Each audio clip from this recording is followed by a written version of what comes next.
All right, so first off, all praise to Yahweh, name of the Son, Yahweh Shai, in the name of the Holy Spirit. Double honors to my elders, apostles, and the bishops of Great Millstone, otherwise known as GMS for short, but also known as the Prophets of Doom. These are where I have learned this truth and where I am still learning this truth. And also, Shalom to the remnant and the elect of Israel. Lord willing, I am of that number. Now, this video, we're going to be going back into speaking about the Lord's words being true and how he pronounced everything that has happened, okay? Especially the signs of disobedience that stick to us as a banner, right? Like we find here in Deuteronomy, the 28th chapter. Hold on, let me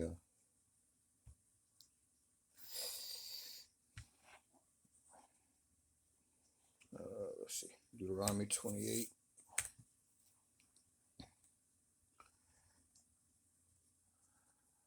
Okay, so hold on a second here. Let me find this.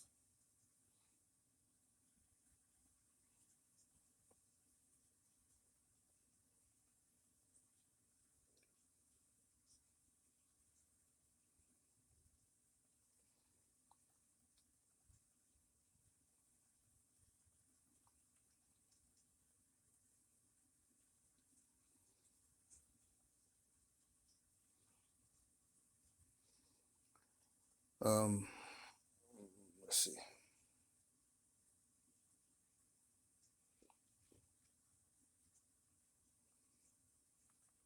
I'm sorry, I should have had this ready, but hold on for a second.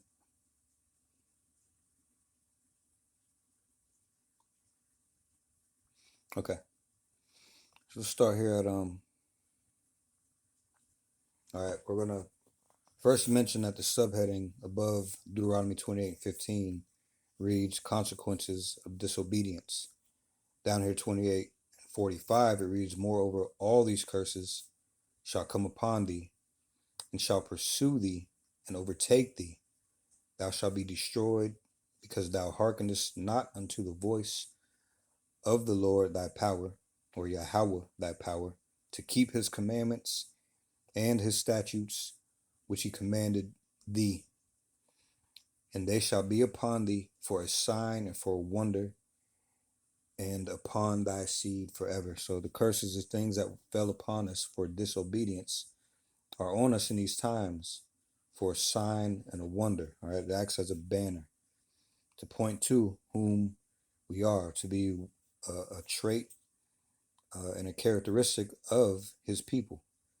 Okay, so we're still speaking about this book here, the interesting narrative of the life of Olaudah Equiano, or Gustavus Vassa the African, written by himself. All right, this book right here. All right, when we left off the last video, we were talking about humanization. All right, what did it mean for a slave to be humanized by Europeans? All right, it says the central experience for, or the key takeaway to that answer is, it says the central experience for enslaved people was systematic dehumanization, where Europeans stripped them of their humanity to exploit them economically, with any notion of humanizing them serving either as rare individual acts of mercy or as tools to manage and control a population defined as property. So it was either individual acts of mercy, okay, or as a tool to manage and control a population, which is for the most part what is going on this day. All right, the system that is set up that we are in. All right, you may not see the yokes of iron around our neck, but spiritually, when the Lord awakens you, all right, and you start understanding his word, all right, and the things in it, and the prophecies, and the consequences of disobedience, especially, okay, although those literal yokes of iron aren't there, you can see there are yokes of iron on the Israelites in the spirit, all right. They think that we're free, even though, I mean, just because they don't see those chains. So before we read on, I want to go back here and touch on the last sentence of that intro. All right. So, give me a second here.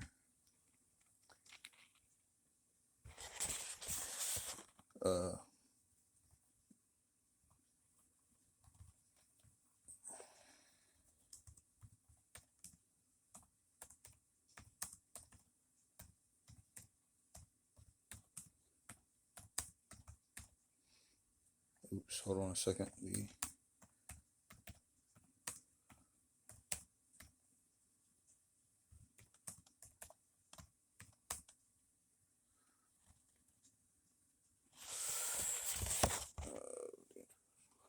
Let me type this in here real quick. Summarize the last sentence of the intro of.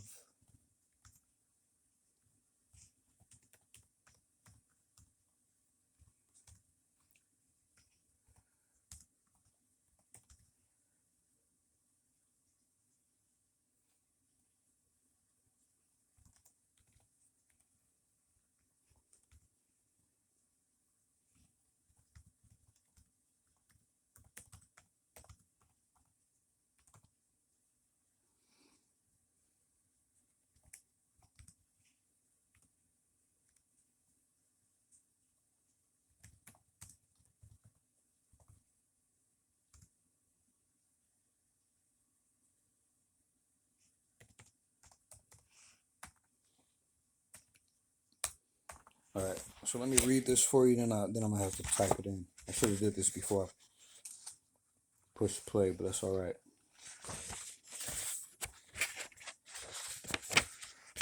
Okay, the sentence that I'm typing in here that I wanted to summarize, it says,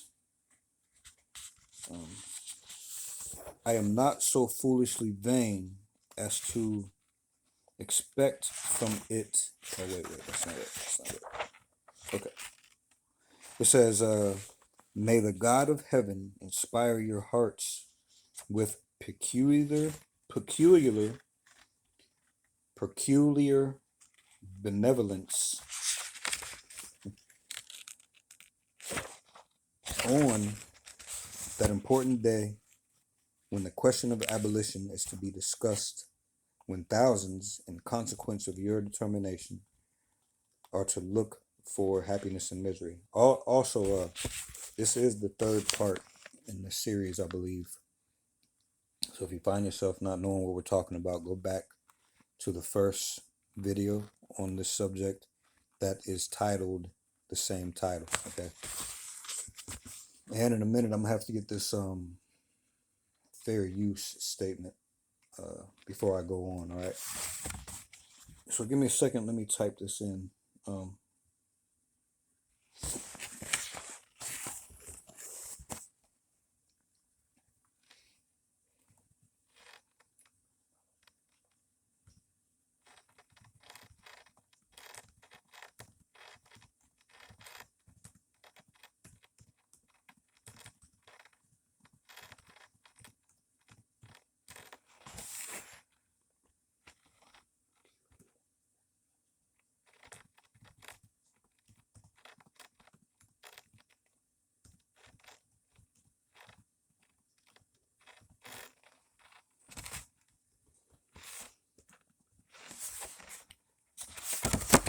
I'll read it again before we go on.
Alright, so I'm going to hit search on this to look for an answer, but while it's doing that, I want to read this fair use statement. Alright, it reads, copyright disclaimer under section 107 of the Copyright Act of 1976. Allowances made for fair use for purposes such as criticism, comment, news reporting, teaching, scholarship, education, and research. Fair use is a use permitted by copyright statute that might otherwise be infringing. All rights and credit go directly to its rightful owners. No copyright infringement is intended. All right, so let's go back here and see what answer it gave.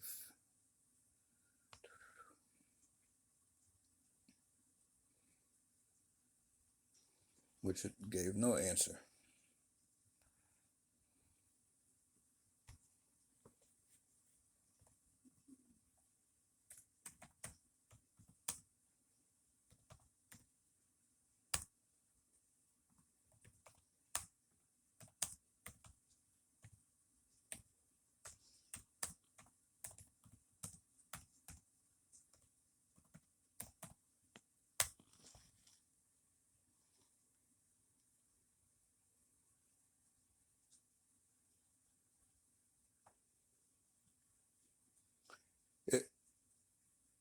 I asked you this question. It said, providing a summary of content that contains hateful references to slavery is not possible. What the fuck does that mean, man? Hold on.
Okay.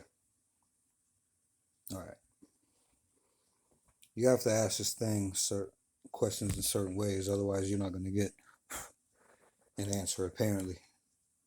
So I asked, what is being asked to be in consideration with the last sentence in this intro? Again, it reads, may the God of heaven inspire your hearts with peculiar benevolence on that important day when the question of abolition is to be discussed, when thousands, in consequence of your determination, are to look for happiness or misery. And again, he's speaking to the Commons of the Parliament of Great Britain. Okay? So let's see what it says really quickly here. It says, in the final sentence of his introduction addressed to the British Parliament, Olaudah Equiano was asking the lawmakers to recognize the profound human impact of their upcoming legislative decision regarding the abolition of the slave trade. Key elements being asked for consideration include moral responsibility. Equiano appears for peculiar benevolence, asking that, I'm going to say Yahweh Bahashim Yahushai. Here it says God, all right? Asking that Yahweh Bahashim Yahushai inspire the legislators' hearts to act with compassion and kindness rather than purely for economic or political reasons. This puts me in the mind of what he did with Pharaoh in Egypt. All right, let my people go, and the Lord kept a heart in his heart, right?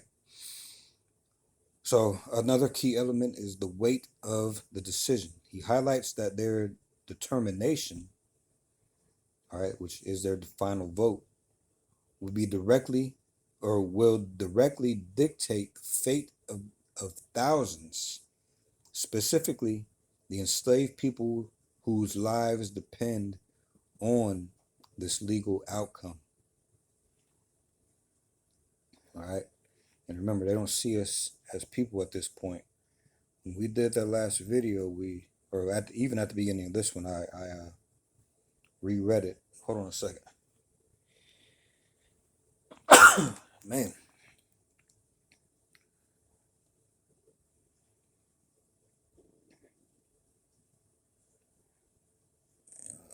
Where'd it go?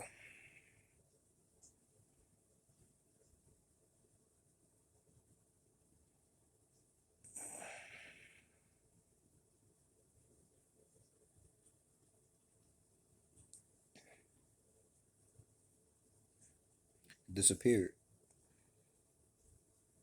Oh, no, here it is. It says, by learning European legal systems and using them to sue for freedom or petition for betterment or for better treatment, enslaved people forced Europeans to acknowledge them as legal subjects rather than just property. Now, yeah, I don't have that. Damn. So he's asking of people that see them not as people. All right, he's pleading with them. All right, and the Lord has a spirit on them to be who they are. Okay. Um, so again, this pleading to Esau, thinking that he's going to let up, is not going to go anywhere. All right. So it says he frames the choice as binary between happiness or misery for those enslaved, urging Parliament to consider that their political debate is in reality a matter of life, death, and human suffering for countless individuals. It says, by ending his intro this way, Equiano moves from a humble, unlettered persona to a moral advocate, forcing the powerful recipients of his letter to acknowledge the humanity of the people they are legislating. All right. So let me ask this really quickly because I am trying to get to a certain point. What abolition does this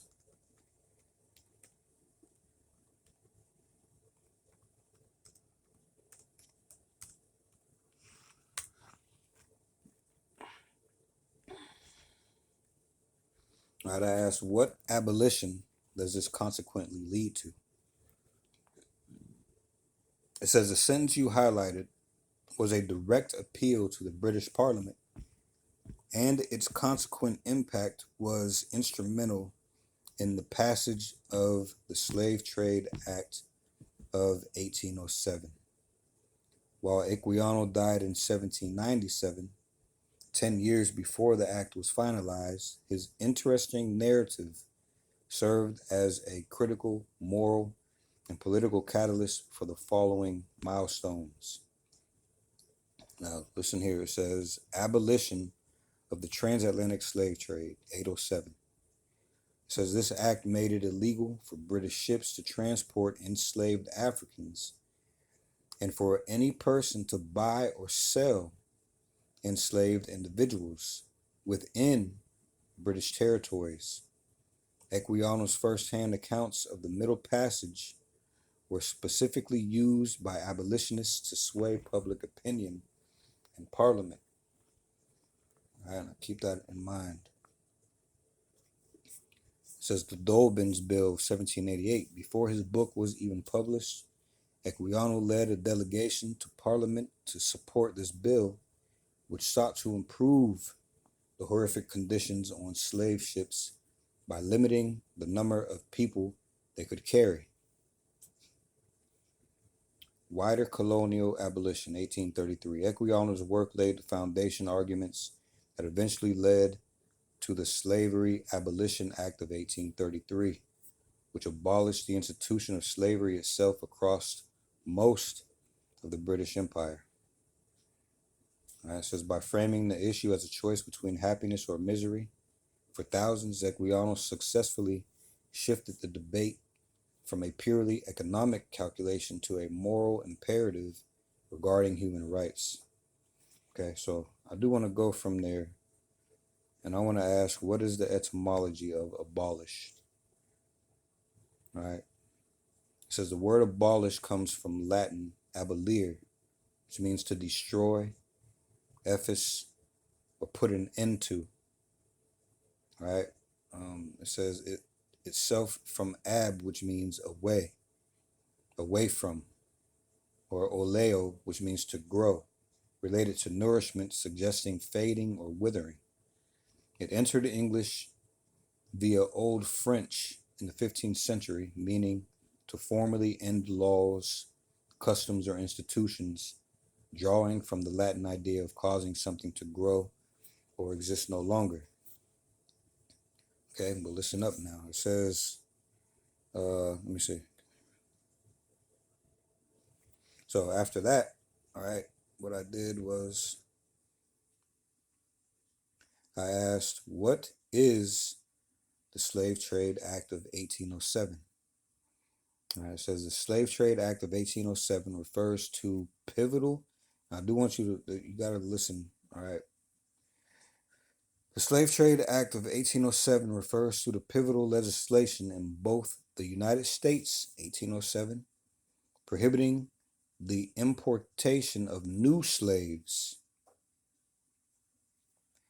and the United Kingdom, also 1807, which abolished the entire British slave trade, making it illegal for British subjects to buy or sell slaves within the empire. Both acts were significant steps towards ending slavery, with the U.S. law stopping new African arrivals after 1808, and the UK Act dismantling the economic foundation of the trade, though neither immediately ended slavery itself or the internal slave trade. All right.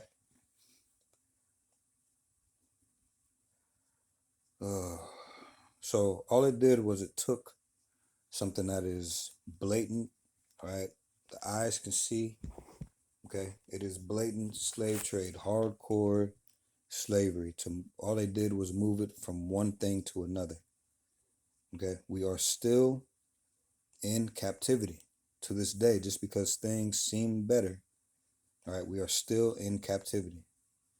Okay, so slavery is not over. All right, slavery is not over.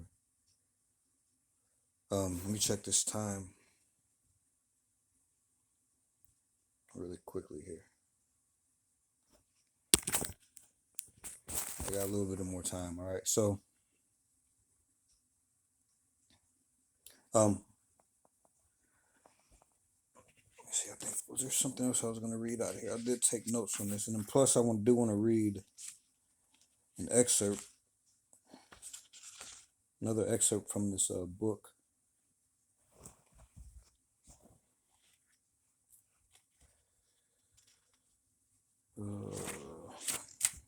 I did take a little bit of more notes, so hold on a second. All right, so summary of the book. Let's go ahead and get this really quickly here. So actually, hold on. All right, yeah, there was a lot of typing, things like this, but man, I'm just gonna go ahead and read this. All right, I know I have screenshots more on my phone that I wanted to go over, but the point might be made after this. So let's see. Main themes of this writing. All right, dehumanization versus humanity. It says Equiano highlights the horrific physical and psychological toll of slavery while asserting the shared humanity and intelligence of his people. All right. So it does take a psychological toll. We talked about those literal yokes of iron, and the spiritual is still there. That goes along with that psychological toll of slavery. All right. There are a lot of people who received reparations, and this isn't what we're calling on. We're not calling on reparations. All right. The only reparations for us is for the Lord to exact his vengeance. All right. The only reparations for us is Revelation 13 and verse 10, I believe. Let me see.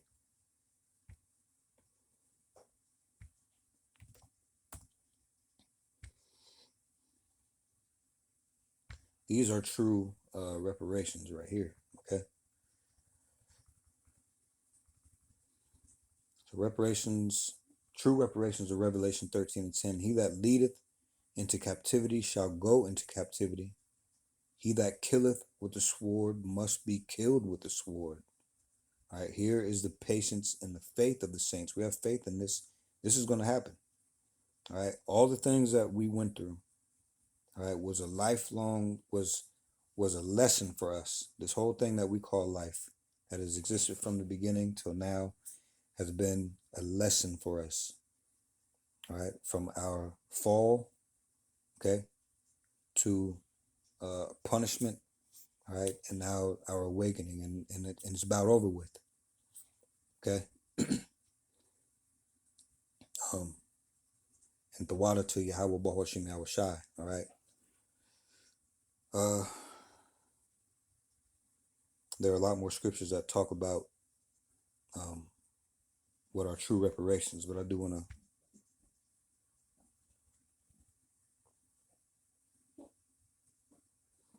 to read some more of this. All right. So another main theme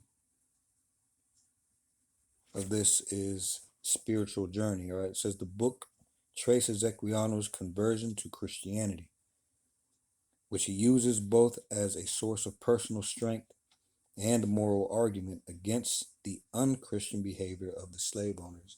This points to, first of all, we were first called Christians in Antioch.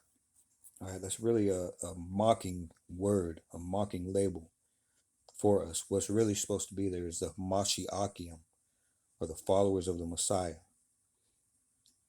All right, he took to this, maybe because he is an Israelite. All right, the Spirit guided him towards this, and he's seen the difference between what was professed as Christianity and then how the ones who put Christianity on him behaved. Right, and he knew that there was a difference.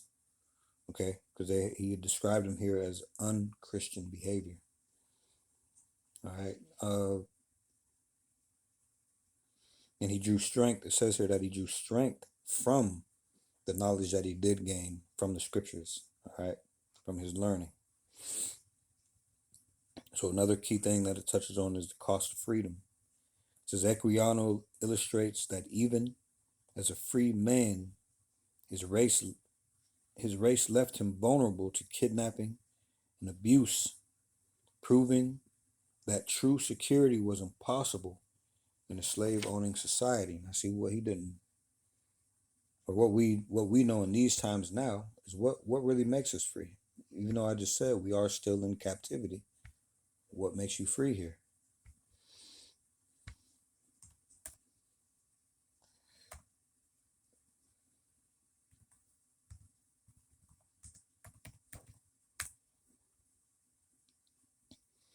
All right, here in John 8, John chapter 8 and 31, with the point being in 32, with the subtitle being "The Truth Will Make You Free." Well, it tells you right there in the subheading.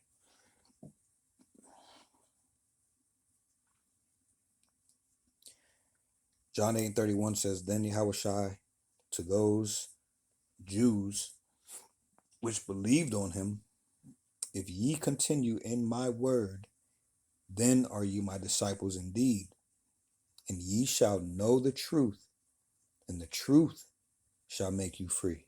You see? So it is this thing of ours. It's the knowledge, wisdom, knowledge, and understanding that makes us free. And we get that through the spirit and power of Yahweh and Yahweh Shai. Okay? So let me read that again, because there was something else in there I thought.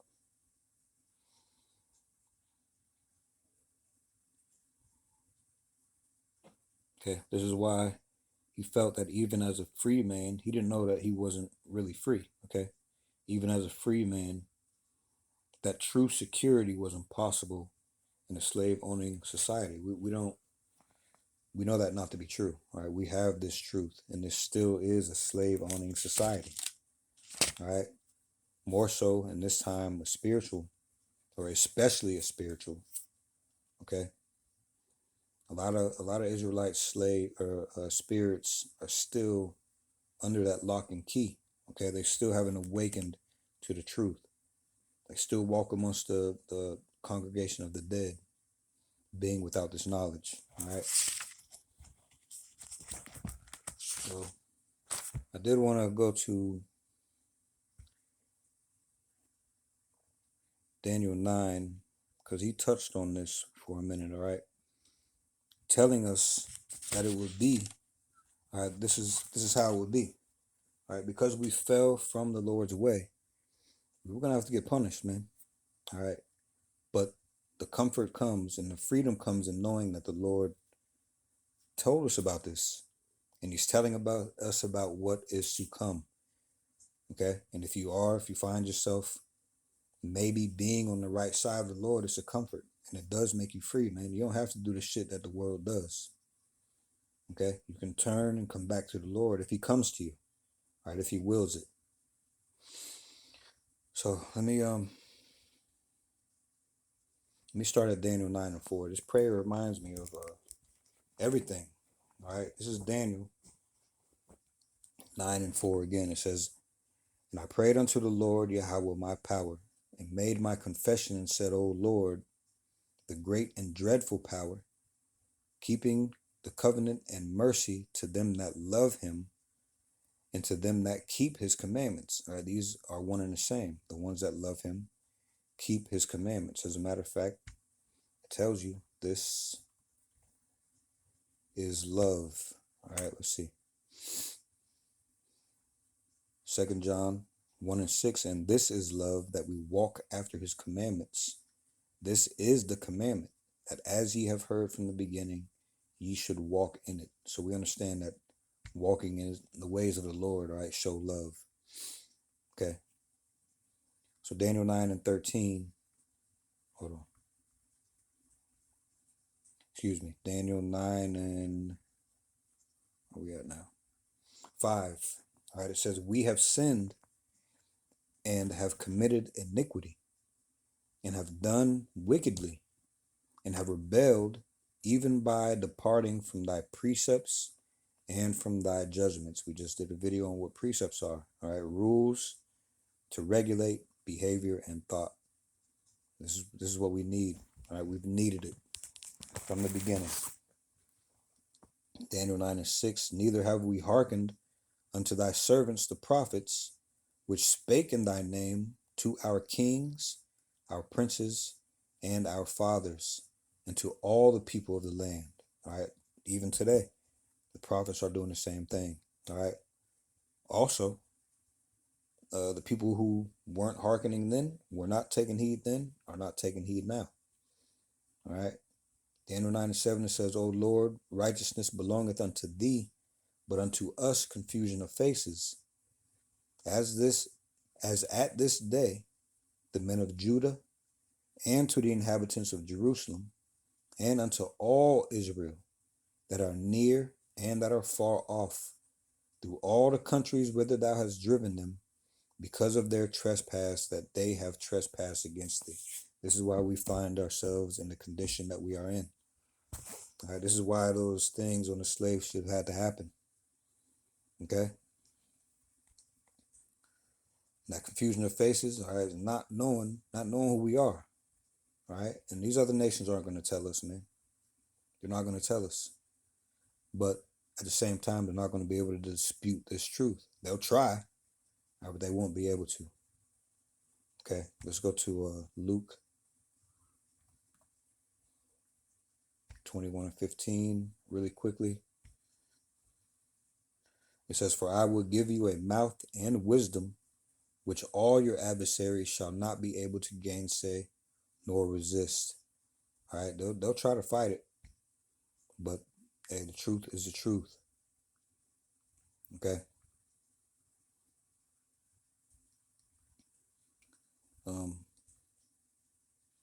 Daniel 9:8. I might cut it here after this. All right, Daniel 9:8. O Lord, to us belongeth the confusion of face, to our kings, to our princes, and to our fathers, because we have sinned against thee. And again, this is why we find ourselves in the condition that we're in. All right. So, anyway, with that, I hope that came through as sincere and edifying. The Lord told us, man. Okay, He told us. We might come back with one more video. All right, we might read a description of some of the horrors that this man experienced. All right, Equiano. So again, with that, I hope this came through as sincere and edifying. All right, and with that, all praise to Yahweh, in the name of His Son, Yahweh Shai, in the name of the Holy Spirit.